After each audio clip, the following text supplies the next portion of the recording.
Hello and welcome to my channel, or welcome back if you see my other videos. Today I'm going to be doing a video on the top 5 coping skills to use when you're in a crisis. These are going to be coping skills that are more geared toward when you're really dysregulated and really struggling. And these are going to be things that you're able to use that activate your parasympathetic nervous system in order to get you to calm down. So the first skill, and the first 4 skills are going to be part of the DBT skill tip, TIPP. So that first skill is going to be temperature. With the temperature skill, what we're aiming for is to activate what's known as the diver's reflex. In order to do this, what you're going to want to do is hold your breath, grab a big bowl of ice cold water, or just a couple ice packs, and submerge your face into the water, or put the ice packs on your face, on your cheeks and eyes in particular, for about 10 to 30 seconds. This is going to activate the diver's reflex, which essentially slows your heart rate and gets you to calm down. If you've ever been in a situation where you just jumped headfirst into a really cold pool or lake or any other kind of swimming situation, you should be well aware that your mind is blank, and all you're really thinking about is how cold that water is. So that's a really good skill to use when you're having trouble, especially with racing thoughts and you're really, really dysregulated.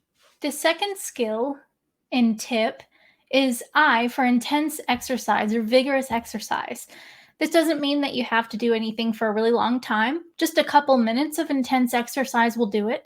This is really good to use, especially if you're really angry or frustrated, having a lot of anxiety, or you're feeling really, really restless. Essentially, what this does is it matches your body where it's at, and you're able to kind of exert that energy in order to naturally calm down. While you're doing this, you're going to be matching your body's energy.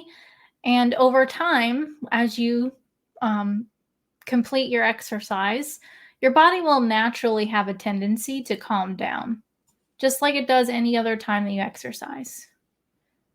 The P in tip, or at least the first P, is going to be paced breathing. So these are different breathing techniques.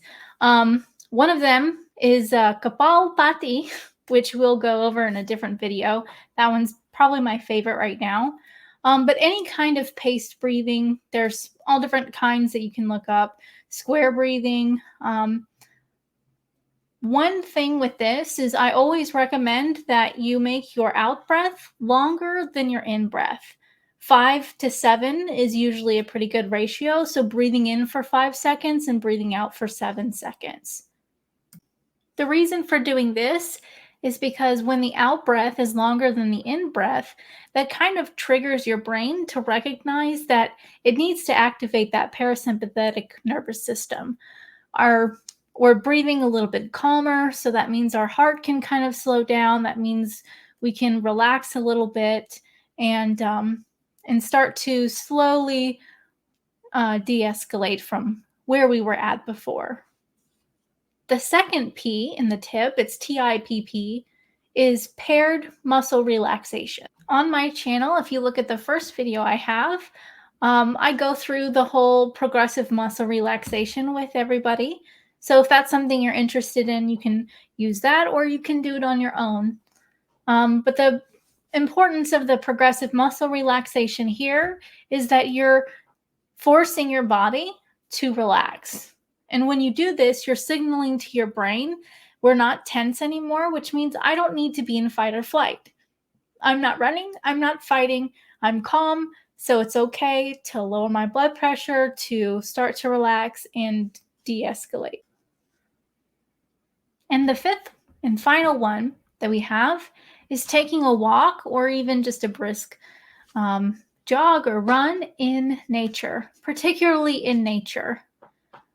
Studies have shown that walking in nature naturally lowers our cortisol levels and naturally calms us down. And so this is another good way to tell our body that we're okay. If I'm walking calmly, peacefully in nature, then I'm signaling to my brain that I'm not under threat anymore and it's okay to calm down. And those were my 5 top tips to help everyone calm down, use coping skills in a crisis. Let me know if you enjoyed this video, and feel free to comment down below if you have any questions or if you'd like to see any videos on any other mental health topic.